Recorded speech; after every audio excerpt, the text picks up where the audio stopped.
Good morning everyone, welcome back to the my YouTube channel. So guys, आज की video में हम cover करने वाले हैं UP triple S C PET के जीएस का प्रैक्टिस सेट नंबर 3। तो हमारा पहला क्वेश्चन रहने वाला है, किसी भारतीय राज्य की राज्यपाल बनने वाली पहली महिला कौन थी? तो वे कौन थी? सरोजनी नायडू थी। और कौन से राज्य की बनी थी? तो उत्तर प्रदेश की वे बनी थी। सरोजनी नायडू का जन्म 13 फरवरी 1879 हैदराबाद में हुआ था। इनकी मृत्यु 2 मार्च 1949 में हुई थी। इन्होंने शिक्षा इंग्लैंड से ली थी। और इन्होंने जो कविता लिखी थी सबसे पहले, वो कौन सी थी? ब्रोकन किंग थी। सुचेता कृपलानी प्रथम मुख्यमंत्री थी। ये आपको नोट याद करना है। अगला क्वेश्चन है हमारा, भारत के संविधान के आर्टिकल 361 के अकॉर्डिंग के कार्यकाल के दौरान उनके खिलाफ अदालत में कोई आपराधिक कार्रवाई नहीं शुरू की जा सकती। तो आर्टिकल 361 में क्या दिया हुआ है? राज्यपाल व राष्ट्रपति को उनके कर्तव्यों के निर्वहन के संरक्षण प्रदान किए गए हैं। इनके खिलाफ अदालत में कोई आपराधिक कार्रवाई नहीं शुरू की जा सकती। ठीक है, किनके खिलाफ? राज्यपाल और राष्ट्रपति के खिलाफ। ये आर्टिकल 361 में कहा गया है। अगला क्वेश्चन है, 1857 में अंग्रेजों के खिलाफ विद्रोह में इलाहाबाद के नेता कौन थे? तो कौन थे? लियाकत अली। झांसी से कौन नेतृत्व कर रहा था इस आंदोलन का? रानी लक्ष्मीबाई। बरेली से खान बहादुर खान। कानपुर से नाना साहिब व तात्या टोपे। लखनऊ से बेगम हजरत महल। बिहार से कुंवर सिंह। फैजाबाद से मौलवी अहमद उल्ला। असम से कौन थे? दीवान मनीराम व राजा कंदेश्वर। तो ये 1857 से रिलेटेड था। नेक्स्ट क्वेश्चन है हमारा, 26 जनवरी को संविधान के उद्घाटन की तारीख के रूप में चुना गया था क्योंकि 1930 में इसी तारीख को भारतीय राष्ट्रीय कांग्रेस ने डैश का खुलासा किया था। तो 1930 में भारतीय राष्ट्रीय कांग्रेस ने किसका खुलासा किया था? तो पूर्ण स्वराज आंदोलन का उन्होंने खुलासा किया था। दिसंबर 1929 में लाहौर अधिवेशन में पूर्ण स्वराज की मांग की गई थी। ठीक है, तो याद रखना 1930 में पूर्ण स्वराज्य आंदोलन शुरू हुआ था। नेक्स्ट क्वेश्चन है हमारा, बारदोली सत्याग्रह भारत के किस प्रांत में शुरू हुआ था? तो जो बारदोली सत्याग्रह है ये गुजरात में शुरू हुआ था 1928 में। और इसका नेतृत्व किसने किया था? सरदार वल्लभ भाई पटेल ने। उस समय प्रांतीय सरकार ने किसानों के लगान में 30% तक की वृद्धि कर दी थी। तब पटेल जी ने लागत वृद्धि को जमकर विरोध किया था। उसी के खिलाफ ये बारदोली सत्याग्रह स्टार्ट किया था, जिसको सरदार वल्लभ भाई पटेल ने शुरू किया था 1928 में। अगला क्वेश्चन है, सरकार के खिलाफ शुरू किए गए खेड़ा सत्याग्रह के नेता कौन थे? तो कौन थे? महात्मा गांधी थे। गुजरात राज्य में स्थित खेड़ा नामक स्थान से खेड़ा सत्याग्रह की शुरुआत हुई थी। और 1918 में खेड़ा सत्याग्रह कब शुरू हुआ था? 1918 में राजस्व माफी के लिए शुरू किया गया था। ठीक है, अगला क्वेश्चन है, तराइन का युद्ध। तराइन का फर्स्ट युद्ध कब हुआ था? तो कब हुआ था? 1191 में हुआ था। किस किस के बीच हुआ था? पृथ्वीराज और मोहम्मद गोरी के बीच हुआ था, जिसमें पृथ्वीराज की जीत हो गई थी और मोहम्मद गोरी हार गया था। फिर दूसरा तराइन का युद्ध कब हुआ था? 1192 में हुआ था, जिसमें गोरी जीत गया था और पृथ्वीराज हार गए थे। तो आगे हम बात करते हैं, आगे है चंदावर का युद्ध कब हुआ था? 1194 में हुआ था। किस किस के बीच? गोरी और जयचंद के बीच हुआ था, जिसमें गोरी जीत गया था और जयचंद हार गए थे। फिर पानीपत का प्रथम युद्ध हुआ था 1526 में, जिसमें बाबर जीत गए थे और इब्राहिम लोदी हार गए थे। ठीक है, अगला क्वेश्चन है, वैदिक कालीन चतुराश्रम व्यवस्था के अनुसार पारिवारिक अवधि के लिए किस पद का प्रावधान किया गया था? तो किसका किया गया था? जो पारिवारिक अवधि है उसके लिए गृहस्थ का अपनाया गया था, गृहस्थ व्यवस्था को अपनाया गया था। गृहस्थ 25 वर्ष से 50 वर्ष तक इसमें रहती है।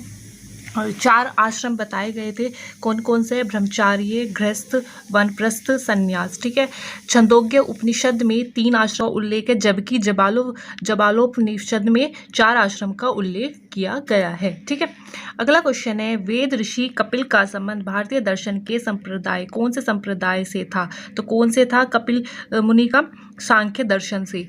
योग दर्शन का प्रवर्तक कौन थे? महर्षि पतंजलि। न्याय के महर्षि गौतम। वैशेषिक का कनाद। मीमांसा का आचार्य जैमिनी। और वेदांत का महर्षि बदरायन। ठीक है, नेक्स्ट क्वेश्चन है, किसके शासन काल में चीनी यात्री हेन सांग भारत आए थे? तो किसके शासन काल में आए थे?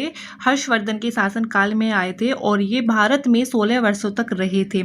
इन्होंने बिहार के नालंदा विश्वविद्यालय से शिक्षा ली थी और इनकी पुस्तक कौन सी थी? CUK। हेन सांग की पुस्तक का नाम क्या था? CUK। चीन से आने वाले प्रमुख यात्री और कौन कौन से थे? फायान था जो कि चंद्रगुप्त द्वितीय मतलब विक्रमादित्य के समय में आया था, और दो और थे, दूसरा कौन था? सुंगयोन, और तीसरा इत्सिंग था। ठीक है, तो ये चीनी प्रमुख यात्री थे। नेक्स्ट क्वेश्चन है, राज्य लोक सेवा आयोग के अध्यक्ष का कार्यकाल कितना होता है? तो इनका कार्यकाल होता है 6 वर्ष या 62 वर्ष की आयु तक, जो भी पहले हो जाए। और इनकी राज्य लोक सेवा आयोग के अध्यक्ष की नियुक्ति कौन करते हैं? तो राज्यपाल द्वारा इनकी नियुक्ति की जाती है। नेक्स्ट क्वेश्चन है, लोक लेखा समिति की अवधि कितनी होती है? तो 1 वर्ष तक होती है। और जो इनमें सदस्यों की संख्या होती है, लोक लेखा समिति में राज्यसभा से 7 सदस्य होते हैं और लोकसभा से 15 सदस्य होते हैं। ठीक है, फिर नेक्स्ट क्वेश्चन है, पीके थुंगन समिति किससे संबंधित है? तो पंचायती राज से संबंधित है। आर्टिकल 148 में क्या है? भारत के नियंत्रक व महालेखा परीक्षक है। आर्टिकल 165 में क्या है? राज्य के महाधिवक्ता है। आर्टिकल 76 में भारत के महान्यायवादी है। आर्टिकल 149 में भारत के नियंत्रण एवं महालेखा परीक्षक के कर्तव्य एवं शक्तियाँ है। ठीक है, नेक्स्ट क्वेश्चन है, भारतीय राष्ट्रीय ध्वज को कब अपनाया गया था? तो 22 जुलाई 1947 को अपनाया गया था। आगे है, भारत सरकार के प्रतीक में कौन मौर्य वंश से अपनाया नहीं गया था? तो मौर्य वंश से कौन नहीं लिया गया था?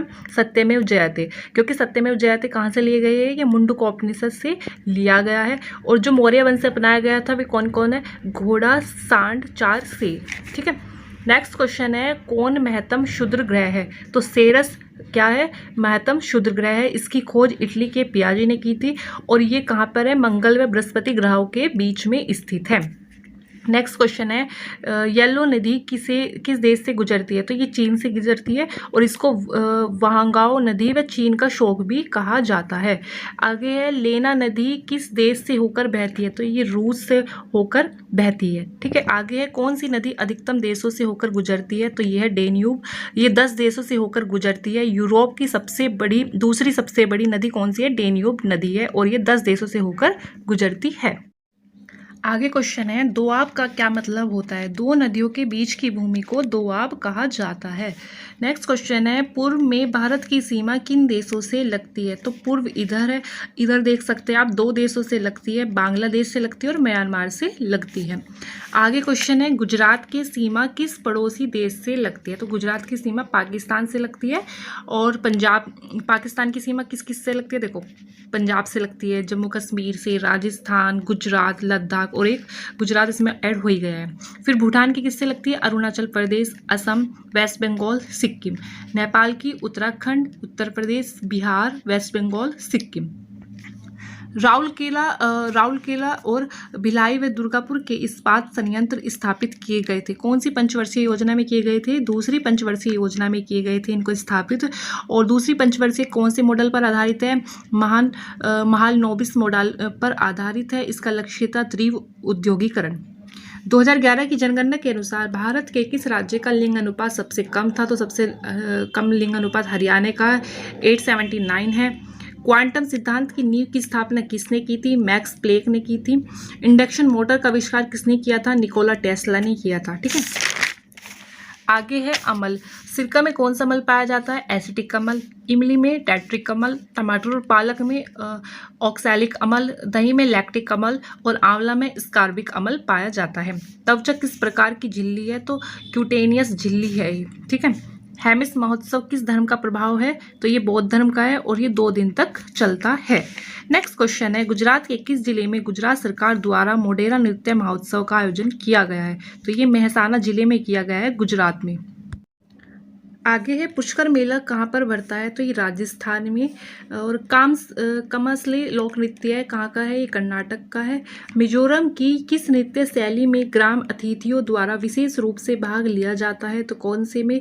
खुल्लम नृत्य शैली में ग्राम अतिथियों द्वारा विशेष रूप से भाग लिया जाता है। कहाँ पर? मिजोरम में। तो गाइस, ये 35 क्वेश्चन थे आपके प्रैक्टिस सेट नंबर 3 के। तो वीडियो अच्छी लगी तो प्लीज़ वीडियो को लाइक कर देना। और अगर आपने प्रैक्टिस सेट नंबर 1 और 2 नहीं किया तो आप प्लेलिस्ट लिस्ट में जाके उनको चेक कर सकते हैं और वहाँ से अपना प्रैक्टिस सेट नंबर 1 और 2 कर सकते हैं। तो वीडियो अच्छा लगे तो वीडियो को लाइक करना एंड चैनल को सब्सक्राइब करना। Thank you so much.